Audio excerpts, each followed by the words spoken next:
ایک دفعہ کا ذکر ہے کہ دریا کے کنارے ایک درخت پر فاختہ رہتی تھی۔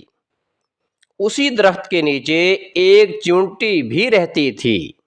ایک دن چونٹی دریا کے کنارے کنارے جا رہی تھی کہ پھسل کر دریا میں جا گری اور پانی کا تیز بہاؤ اسے بہا کر لے گیا۔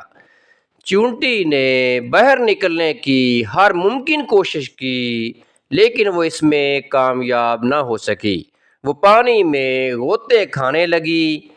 فاختہ دور بیٹھی یہ منظر دیکھ رہی تھی۔ اپنی ہمسایہ کو اس طرح مصیبت میں گرفتار دیکھ کر اس نے درخت سے ایک پتا توڑا اور اپنی چونچ میں لیے اس جگہ پہنچ گئی اور پتا بالکل چونٹی کے سامنے پانی میں رکھ دیا۔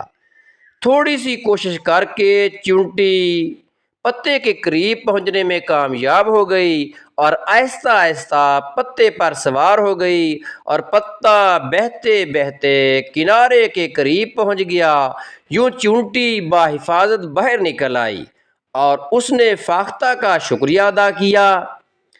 چند دنوں کے بعد ایک دن ایک شکاری شکار کھیلتا ہوا ادھر آ نکلا۔ اس نے فاختہ کو درخت پر بیٹھے ہوئے دیکھا تو اپنے تیر کمان کا رخ سیدھا فاختہ کی طرف کر کے نشانہ باندھا۔ قریب تھا کہ بے خبر فاختہ شکاری کے نشانے کا شکار ہو جاتی۔ اتفاق سے چونٹی بھی شکاری کے پاؤں کے قریب کھڑی تھی۔ وہ تیزی سے آگے بڑھی اور شکاری کے پاؤں پر زور سے کاٹ لیا۔ یوں تکلیف کی شدت کی وجہ سے شکاری کا نشانہ خطا ہو گیا اور یوں فاختہ اڑ گئی۔ فاختہ نے چونٹی کا شکریہ ادا کیا اور اپنے گھونسلے کی طرف اڑ گئی۔ پیارے بچوں، اس کہانی سے یہ سبق ملتا ہے کہ اگر کسی کے ساتھ نیکی کی جائے تو اس کا صلہ ضرور ملتا ہے۔